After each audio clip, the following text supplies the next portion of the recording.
Hi friends, ఈ వీడియోలో ఈరోజు జరిగినటువంటి అంటే 30/4/2025న జరిగిన పాలీసెట్ పరీక్షలోని ఫిజికల్ సైన్స్లోని ప్రశ్నలకు మరియు వాటి యొక్క సమాధానాలను చేసే ప్రయత్నం చేద్దాం. మొదటి ప్రశ్నను పరిశీలన చేయండి. The image formed by the plane మిర్రర్తో ఫామ్ అయినటువంటి ఇమేజ్ యొక్క క్యారెక్టరిస్టిక్స్ ఎలా ఉంటాయి అన్నట్టు చూడండి. Virtual and erect, virtual and inverted, real erect, real inverted.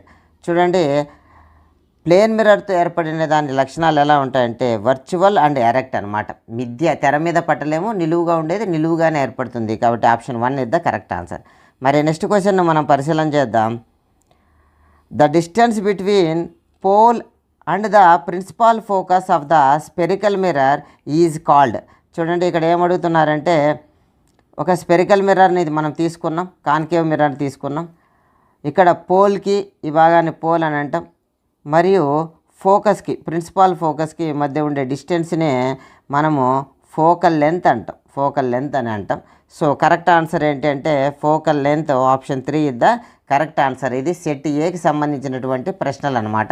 మిగిలిన సెట్లలో కూడా ఇదే ప్రశ్నలు ఉంటాయి, ఆర్డర్ డిఫరెంట్గా ఉంటుంది అనేది గుర్తించాలి. మరి నెక్స్ట్ క్వశ్చన్ మనం పరిశీలన చేద్దాం. A diminished virtual erect image formed by. Diminish అంటే చిన్నదిగా ఉండాలా, వర్చువల్ ఉండాలా, మరియు ఎరెక్ట్ నిలువు ప్రతిబింబం ఏర్పడేది. ఎల్లప్పుడూ కూడా ఈ లక్షణాలను కలిగించేది ఏంటి అంటే చూడండి, ఈ మిర్రర్ అనమాట. అంటే కాన్వెక్స్ మిర్రర్ అనేది ఇది మనము బండ్లలో రియర్ వ్యూ మిర్రర్గా కూడా వాడుతూ ఉంటాం. ఎందుకనంటే ఇది ఎప్పుడు కూడా చిన్నదిగా ఏర్పరుస్తుంది. కారు నిలువుగా ఉంటే దీంతో కూడా నిలువుగానే కనిపిస్తుంది. మరియు erect image, virtual and erect, కాబట్టి ఇది వాడతాం. Convex is the correct answer, convex mirror. మరి నెక్స్ట్ ప్రశ్నను మనం చూద్దాం. The mirror used the dentist to see large image of the teeth of the patient is. చూడండి, దంత వైద్యుడు ఉపయోగించేటువంటివి. దంతం వెనుక భాగంలో ఎలా ఉంది అని చూడడానికి తలబెట్టి చూడలేం కదా, అక్కడ మిర్రర్ ఉంచి చూస్తాం. ఏం మిర్రర్ అంటే అది కాన్కేవ్ మిర్రరు. మరియు ఎక్కడ ఉంచుతామంటే ఫోకల్ లెంత్కి మరియు పోల్కి మధ్యలో ఉంచడం వల్ల ఆ టీత్ను అది పెద్దదిగా కనిపిస్తుంది అన్నమాట. So correct answer option 1 is the correct answer. మరి నెక్స్ట్ ప్రశ్నను మనం పరిశీలన చేద్దాం. గమనించండి. A ray of the light travelled enter obliquely into water అనమాట. ఎయిర్లోంచి వాటర్లోకి కొంత యాంగిల్తో వెళ్ళింది అనమాట. అయితే ఎలా ఉంటుందో చూద్దాం ఒక్కసారి. పైన ఎయిర్ మీడియం, కింద వాటర్ మీడియం. సో లైట్ ఆబ్లిక్యూగా అంటే కొంత యాంగిల్గా పడినప్పుడు ఇలా టువర్డ్స్ ద నార్మల్ బెండ్ అవుతుంది అనమాట. ఇది డెన్సర్ మీడియం కాబట్టి, ఇది రేరర్ మీడియం కాబట్టి యాంగిల్ ఎక్కువగా ఉంటుంది. ఇది డెన్సర్ మీడియం కాబట్టి యాంగిల్ తక్కువగా ఉంటుంది అనమాట. అంటే టువర్డ్స్ ద నార్మల్ బెండ్ అవుతుంది. సో అలాంటి ఆన్సర్ ఏ వైపు ఉందో ఒక్కసారి ఆలోచన చేయండి. Okay, away from the normal కాదు, తర్వాత హద్దు వెంబడి కాదు, ఓకే, వితౌట్ బెండింగ్ కాదు. మరి కరెక్ట్ ఆన్సర్ ఏంటి అంటే bend toward the normal is the correct answer. Option 3 is the correct answer. మరి నెక్స్ట్ క్వశ్చన్ మనం పరిశీలన చేద్దాం. The focal length of the spherical mirror is 10 centimeter. Focal length 10 centimeters and radius of the curvature అడుగుతున్నారు. F ఇచ్చినారు, F equal to 10 centimeters. మరి R అడుగుతున్నారు, R equal to 2F అనమాట relation. So 2 × 10 that equal to 20 సెంటీమీటర్లు ఉంటుందన్నమాట. Okay, focal లెంత్కు double అంత దూరంలో radius of the centre of the curvature అనేది ఉంటుందన్నమాట. సో దాన్ని రేడియస్ ఆఫ్ కర్వేచర్ అంటాం. 20, option 3 is the correct answer. మరి నెక్స్ట్ ప్రశ్నను మనం పరిశీలన చేద్దాం. ఎన్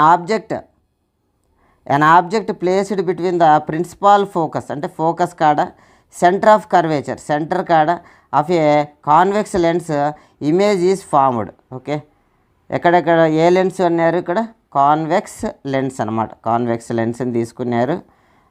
ఓకే, ఎక్కడ ఉంచినారు అంటే ఫోకస్కి మరియు సెంటర్ ఆఫ్ కర్వేచర్కి, ఫోకస్కి సెంటర్ ఆఫ్ కర్వేచర్కి మధ్యలో వస్తూ ఉంచినారు. యువతల ఈ సర్ఫేస్కి సంబంధించిన ఫోకస్, ఈ సర్ఫేస్కి సంబంధించిన సెంటర్ ఆఫ్ కర్వేచర్ కానీ తీసుకుంటే ఇది ఎక్కడ ఏర్పడుతుందంటే యువతల వైపు పెద్దదిగా రియల్ ఇమేజ్ ఏర్పడుతుంది. సో దానికి సంబంధించిన ఆన్సర్ ఎక్కడుంది అనేది ఒకసారి మనం పరిశీలన చేద్దాం. Beyond the centre of curvature, at infinity కాదు, okay, at the principal focus కాదు, అంటే ఇక్కడ కాదు. తర్వాత between the focus and centre of curvature ఇక్కడ కాదు. సో ఇక్కడ ఏర్పడుతుంది. కాబట్టి కరెక్ట్ ఆన్సర్ ఏంటంటే beyond the centre of curvature is the correct answer. మరి నెక్స్ట్ ప్రశ్నను మనం పరిశీలన చేద్దాం. The power of the lens 4D its focal length అని అడుగుతున్నారు. మరి పవర్కి ఫోకల్ లెంత్కు ఉన్న రిలేషన్ కానీ గమనిస్తే పవర్ ఈక్వల్ టు ఇక్కడ ఆన్సర్లన్నీ సెంటీమీటర్లో ఉన్నాయి కాబట్టి 100/, ఫోకల్ లెంత్ అనమాట. Focal length equal to 100/p. మరి p ఎంత అంటే 4 డయాప్టర్స్, 4 ఈక్వల్ టు 25 సెంటీమీటర్స్ అనమాట. ప్లస్ ఉంది కాబట్టి ఇది కాన్వెక్స్ లెన్స్ అని కూడా మనం అదనంగా చెప్పుకోవచ్చు. సో 25 సెంటీమీటర్ల option 3 is the correct answer. మరి నెక్స్ట్ క్వశ్చన్ మనం పరిశీలన చేద్దాం.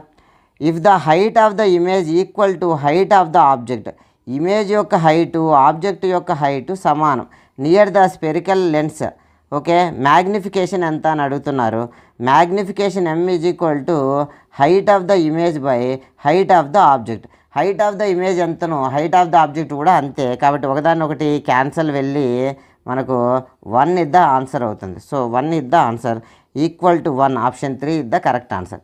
మరి నెక్స్ట్ ప్రశ్నను మనం పరిశీలన చేద్దాం. An object is placed at a distance 30 centimetres, okay, 30 సెంటీమీటర్ల దూరంలో ఆబ్జెక్ట్ ఉంచినారు అంటే ఇచ్చినారనమాట. అదేవిధంగా కాన్కేవ్ లెన్స్లో ఉంచినారు. Focal length of the lens is 20 centimetre. Focal length ఇచ్చినారు, అయితే ఇమేజ్ డిస్టెన్స్ v కనుక్కోమంటున్నారు. ఓకే, ఇచ్చిన డేటాను రాద్దాం. u ఈక్వల్ టు -30 సెంటీమీటర్లు. తర్వాత ఫోకల్ లెంత్ అడిగినారు. కాన్కేవ్కు సంబంధించిన ఫోకల్ లెంత్ వ్యతిరేక భావం కలుగుతుంది. ఇలా నమస్కారం పెడుతున్నామంటే మొత్తం మీద దీని యొక్క ఫోకల్ ఇలా ఉంటుంది. ఆబ్జెక్ట్ ఏ వైపు ఉందో ఆ వైపునో ఉంటుంది కాబట్టి నెగిటివ్గా తీసుకోవాలి. So focal length f equal to -20 సెంటీమీటర్లు. మనం v కనుక్కోవాలి. సో v కనుక్కునే ప్రయత్నం చేద్దాం. Lens formula 1/f equal to 1/v minus 1/u అనమాట. సో మనకు v కావాలి. 1/f ఎంత అంటే -1/20 is equal to 1/v minus of minus plus 1/30. Okay, ఇది సిచ్యువేషన్. సో మనకు v కావాలి. సో 1/vని యువతల ఉంచేసి ఈ 1/30ని యువతల పంపితే -1/30 -1/20 that is equal to 1/v అవుతుంది. సో డినామినేటర్లు సమానంగా ఉంటేనే మనము యాడిషన్ చేయగలం కాబట్టి డినామినేటర్లు సమానం చేసే ప్రాసెస్లో భాగంగా దీన్ని 2తో దీన్ని 3తో హెచ్చింపు చేద్దాం. ఏమవుతుంది? So 2/60 -3/60 that is equal to 1/v. So కింద డినామినేటర్లు సమానం కాబట్టి 60 పైన -2 -3 -5 అవుతుంది. మనకు కావాల్సింది 1/v కాదు, v కాబట్టి v equal to -60/5 that equal to 5 1 జా, ఓకే, 5 1 జా. సో 1 మిగులుతుంది. 5 2 జా 10. సో 12 సెంటీమీటర్లు is the correct answer. So -12 ఎక్కడుందో చూద్దాం. 12. So 12 is the correct answer. Option 3 is the correct answer. Next question మనం ఒకసారి పరిశీలన చేద్దాం. ఓకే, నెక్స్ట్ క్వశ్చన్ గమనించండి. The delicate membrane having enormous number of light sensitive cells. Delicate membrane మరియు light sensitive cells దేంట్లో ఉంటాయి? ఆప్టికల్ నర్వా, రెటీనానా, పీపులా, కార్నియానా అంటే మరి సరైన సమాధానం retina is the correct answer అనమాట. చాలా లైట్ రెసెప్టార్స్ ఉంటాయి, రాడ్స్ కోన్స్ లైట్ రెసెప్టార్స్ ఉంటాయి. సో అది కరెక్ట్ ఆన్సర్. మరి నెక్స్ట్ క్వశ్చన్ మనం పరిశీలన చేద్దాం. The amount of light enter in the I regulated and control by the, okay, ఎవరు కంటిలోకి వచ్చే లైట్ను కంట్రోల్ చేస్తారు? మరి కరెక్ట్ ఆన్సర్ ఏంటి అంటే people is the correct answer అనమాట. ఓకే, నెక్స్ట్ క్వశ్చన్ మనం పరిశీలన చేద్దాం. The maximum distance at which objects can seen the most distinctly without strain. చూడండి, మినిమం డిస్టెన్స్లో ఉన్నది వితౌట్ స్ట్రెయిన్గా చూసేదాన్ని ఏమంటాము? చూడండి, చాలా కళ్ళకు దగ్గరగా ఆనించుకొని చూస్తే ఆబ్జెక్ట్ క్లీన్గా కనిపించదు. కొంచెం దూరం వరకు ఉంచినాక అది క్లీన్గా కనిపిస్తుంది. ఎంత దూరంలో ఉంటే క్లీన్గా కనిపిస్తుందో దాన్నే నియర్ పాయింట్ లేదా least distance of distinct vision అంటాం.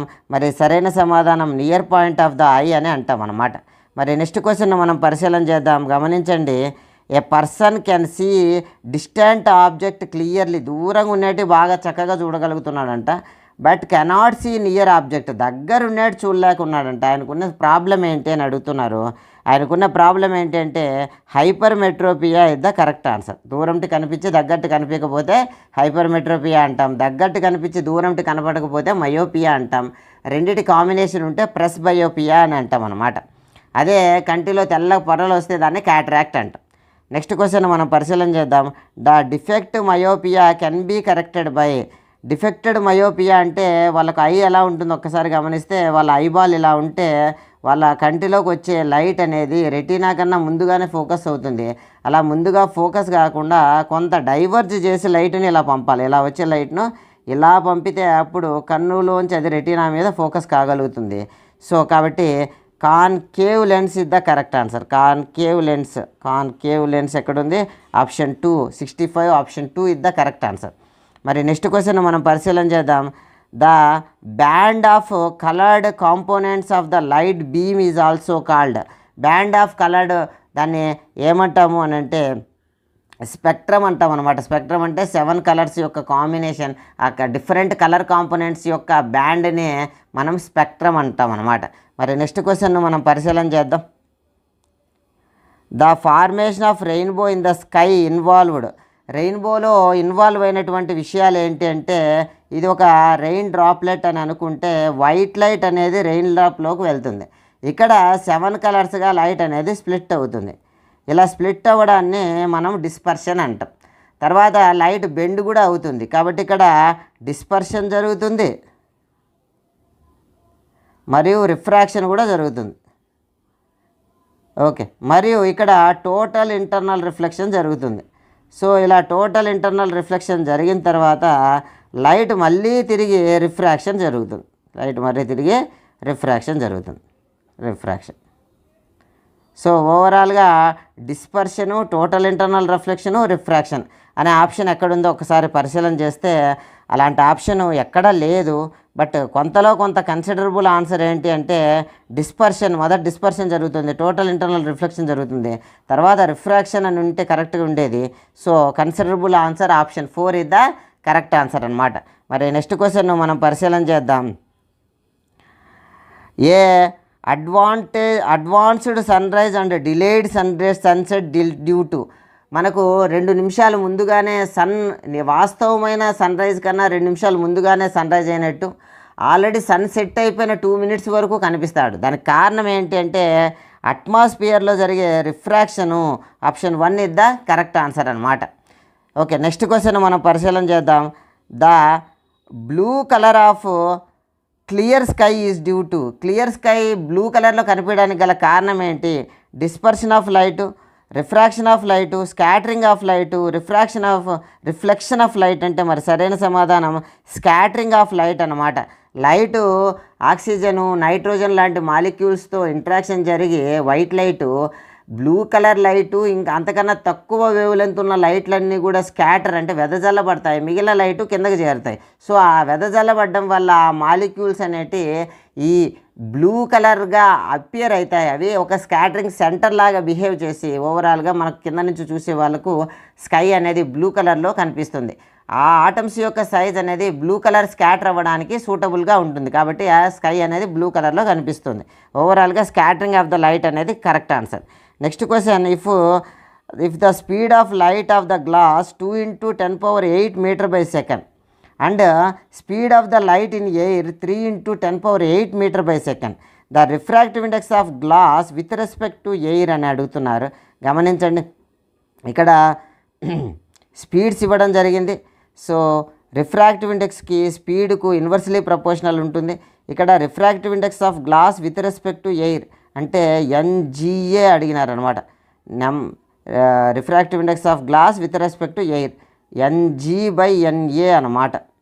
సో దీనికి స్పీడ్ పదాల్లో రాస్తే velocity speed of air by speed of గ్లాస్కు సమానంగా ఉంటుంది.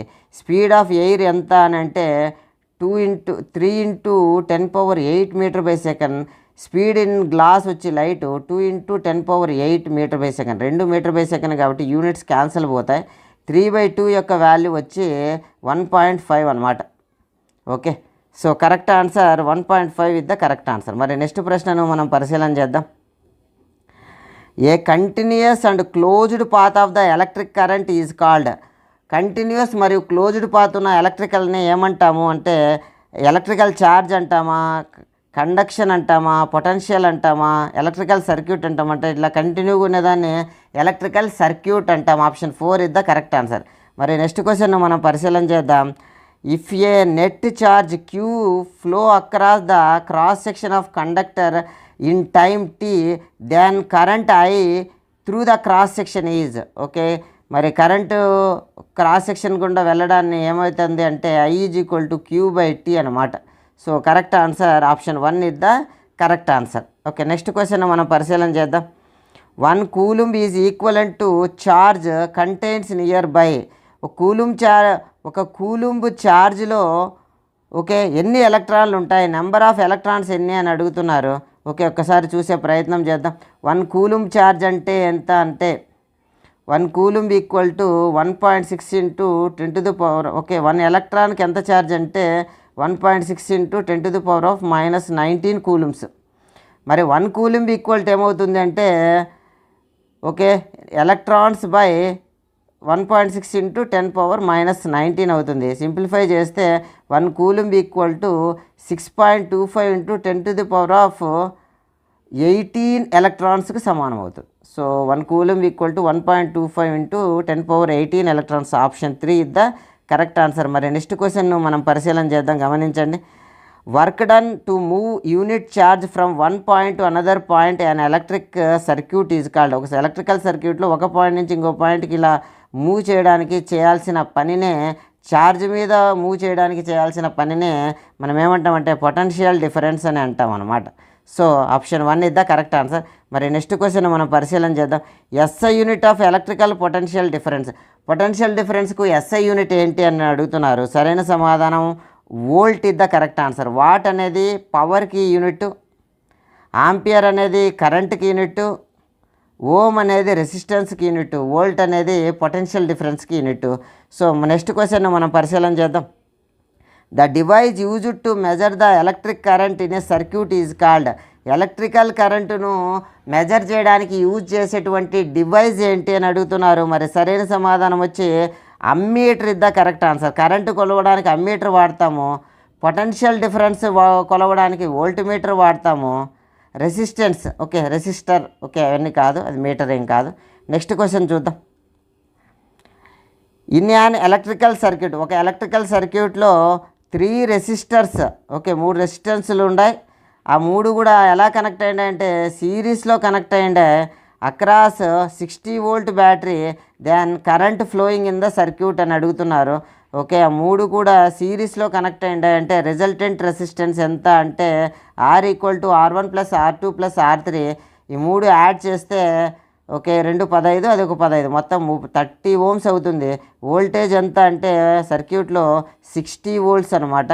సో ఓమ్స్ లా ప్రకారం V ఈక్వల్ టు IR, మనకు సర్క్యూట్లోని కరెంట్ కావాలి కాబట్టి I equal to V/R. So V అనేది 60, R అనేది 30. సో 0 0 క్యాన్సల్, 3 1 జా 3 2 జా. ఓవరాల్గా కరెంట్ ఎంత అంటే 2 ఆంపియర్లకు సమానం, 2 ఆంపియర్లకు సమానం. సో కరెక్ట్ ఆన్సర్ ఏంటి అంటే option 2 is the correct answer. మరి నెక్స్ట్ క్వశ్చన్ మనం పరిశీలన చేద్దాం. గమనించండి. The heat produced in 4 ohm resistor. 4 ohm resistor గుండా కరెంట్ వెళ్ళడం వల్ల హీట్ అనేది ప్రొడ్యూస్ అయింది. When an electrical current 5 amps, అక్కడ 5 amps కరెంట్ అనేది ఫ్లో అయింది ఇన్ 2 seconds అనమాట, 2 secondsలో ఫ్లో అయింది. అయితే మనల్ని ఏం కనుక్కోమంటున్నారు, హీట్ ప్రొడ్యూస్డ్, హీట్ ఎంత ప్రొడ్యూస్ అయ్యింది అనే విషయాన్ని కనుక్కోమంటున్నారు. జౌల్ హీటింగ్ ఎఫెక్ట్ ద్వారా H ఈక్వల్ టు I²RT అనమాట. ఇక్కడ దీని ద్వారా మనం హీట్ ఎనర్జీనే మెజర్ చేయొచ్చు. I², I ఎంత అంటే ఇక్కడ కరెంటు 5 amps కాబట్టి 5 × 5 కాబట్టి 25 తీసుకోవచ్చు. Okay, I² 25. రెసిస్టెన్స్ ఎంత అంటే 4 ohms. టైం ఎంత అంటే 2 seconds. 25 4 × 100, 100 × 2 200 joules of heat energy అనేది ఇక్కడ రిలీజ్ అవుతుంది. So correct answer option 1 is the correct answer. మరి నెక్స్ట్ క్వశ్చన్ మనం పరిశీలన చేద్దాం, గమనించండి. Okay, 1 kilowatt hour equal to 1 kilowatt hour, ఇది చాలాసార్లు రిపీటెడ్గా అడుగుతారు.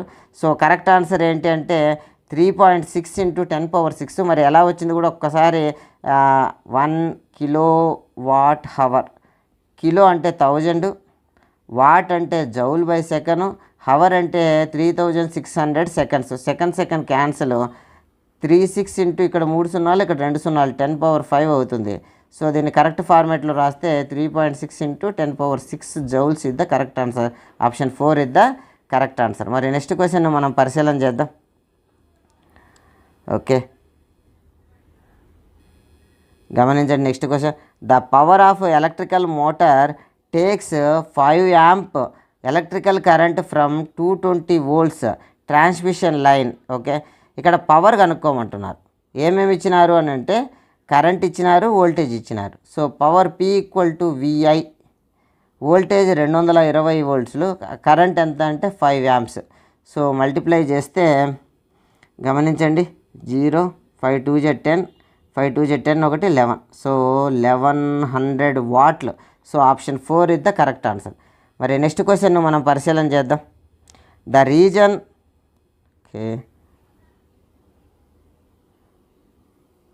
The region surrounding a magnet influenced by the magnet can be detected is called.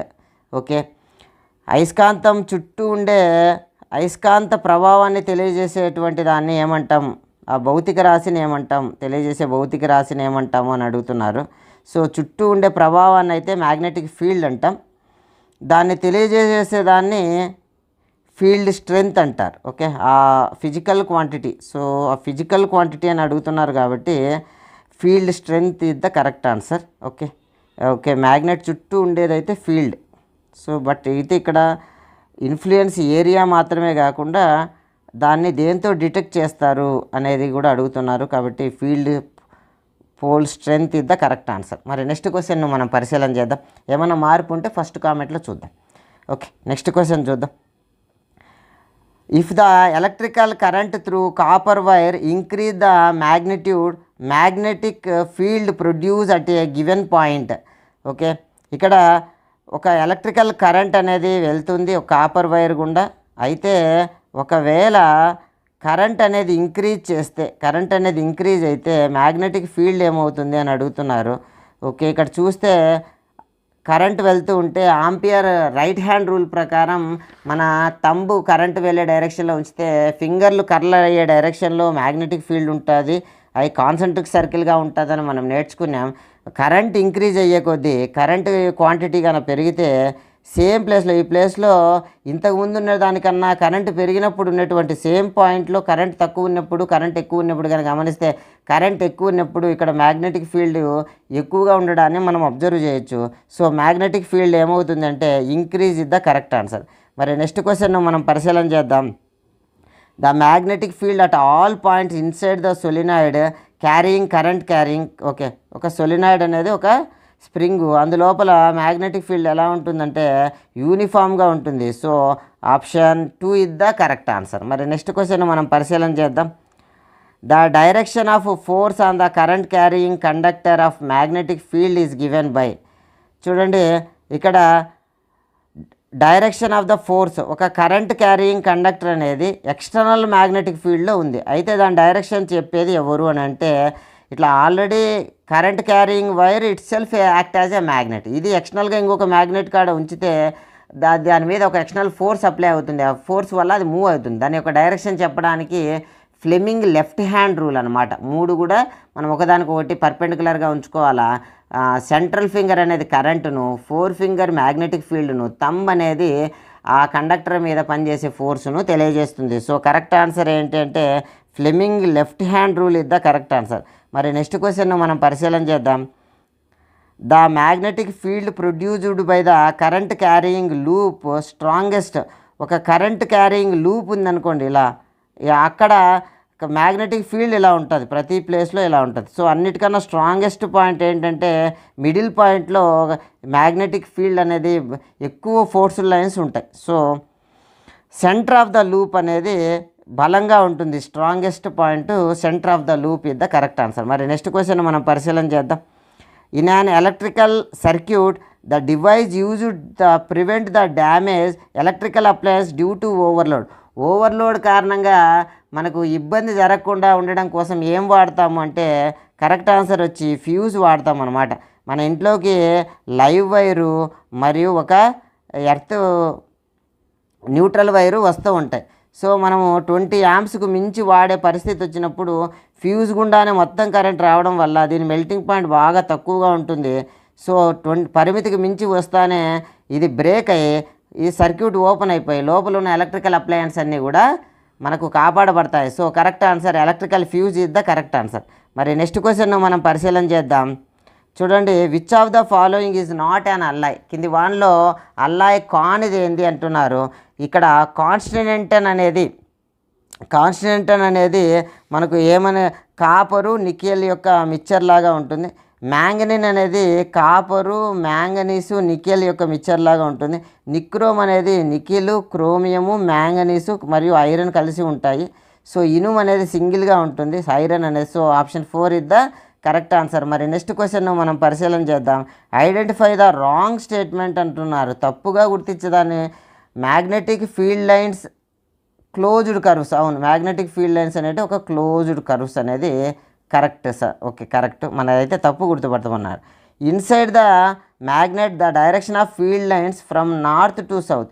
Inside వచ్చి మనకు బయట వచ్చి నార్త్ నుంచి సౌత్కి వెళ్తూ ఉంటాయి, ఇన్సైడ్ వచ్చి సౌత్ నుంచి నార్త్కి వెళ్తూ ఉంటాయి. సో ఇది తప్పు. So option 2 is the wrong answer. మిగిలినట్టు కూడా గమనించండి. సో రాంగే మనకు కరెక్ట్ ఆన్సర్ కాబట్టి ఆప్షన్ 2. నెక్స్ట్ క్వశ్చన్ మనం పరిశీలన చేద్దాం. SI unit of electrical resistivity అని అడుగుతున్నారు.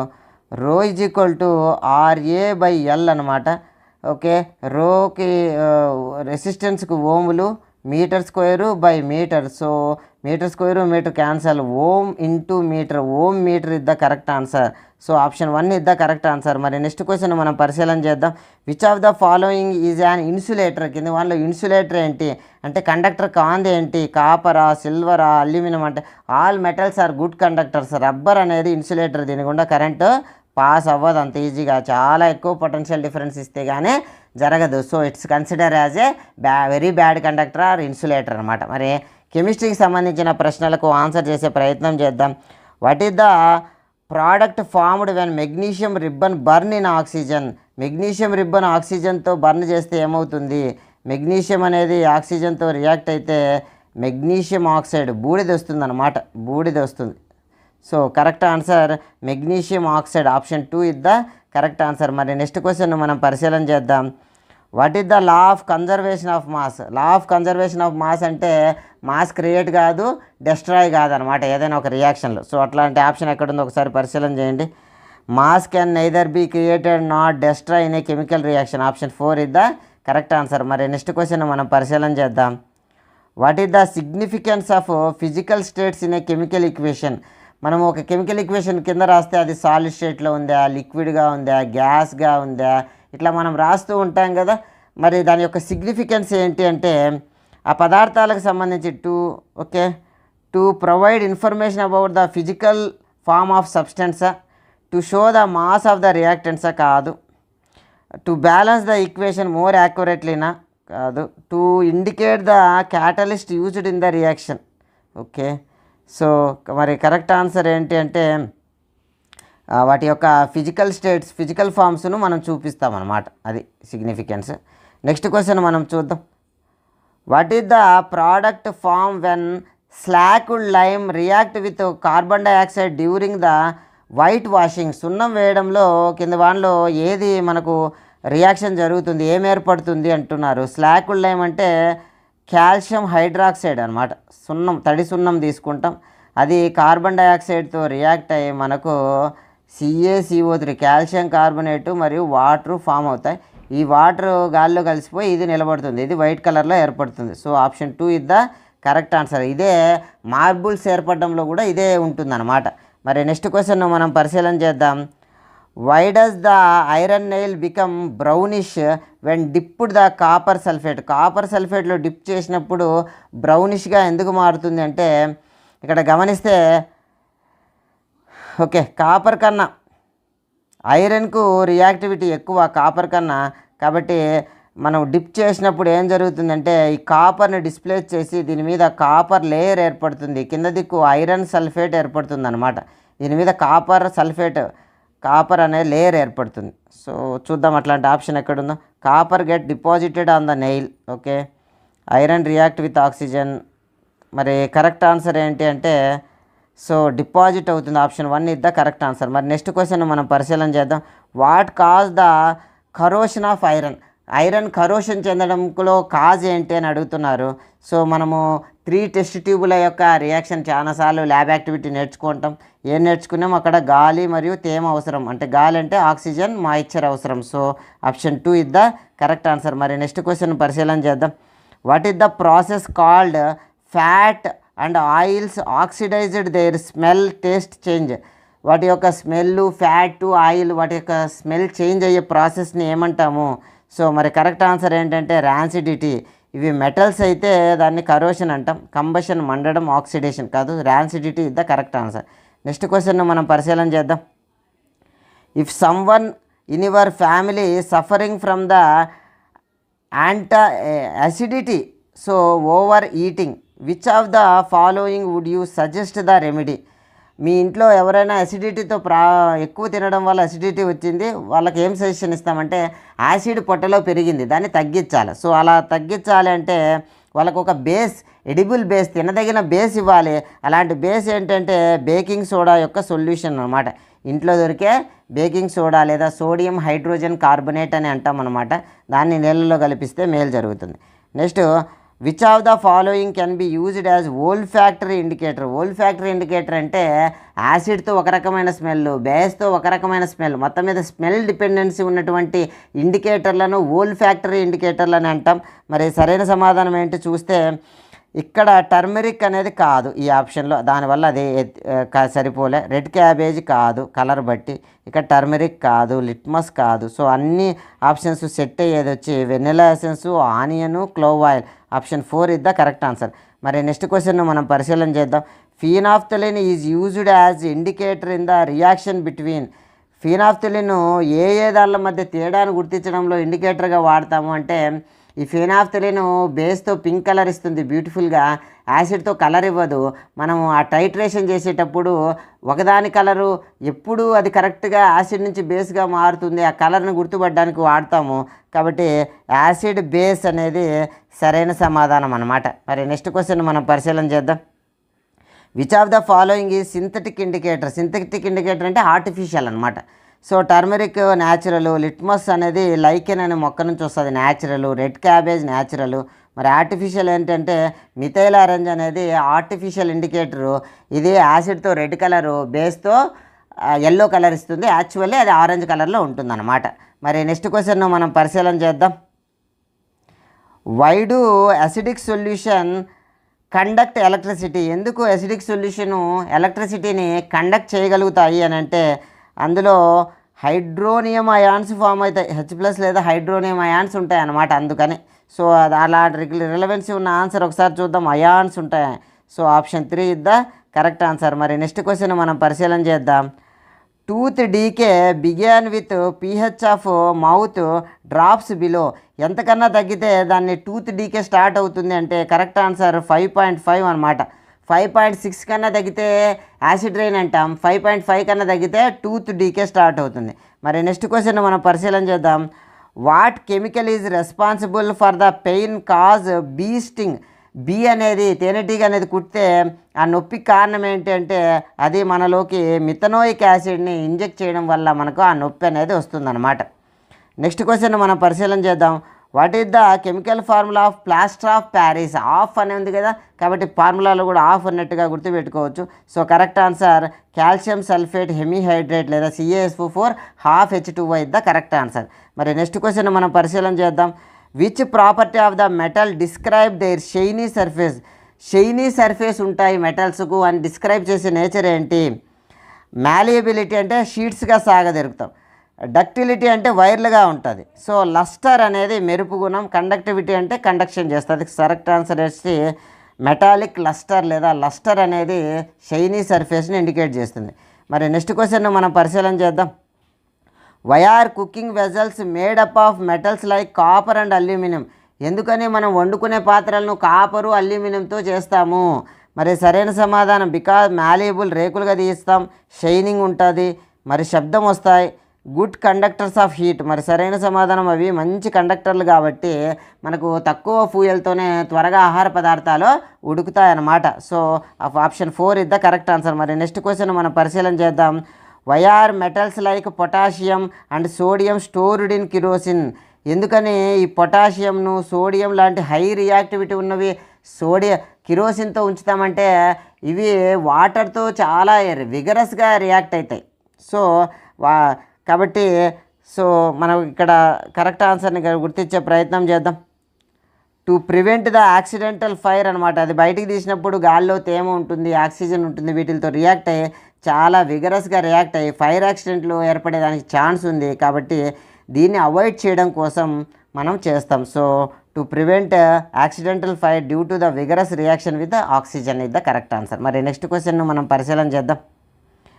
What is the process forming a thick oxidize on aluminium is called?